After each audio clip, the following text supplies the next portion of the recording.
కదా నీ కథ ముగింపులేనిదై సదా సాగదా.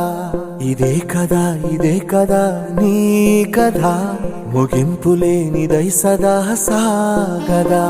నీ కంటి రెప్పలంచున మనస్సు నిండి పొంగిన ఓ నీటి బిందువే కదా నువ్వెతుకుతున్న సంపద.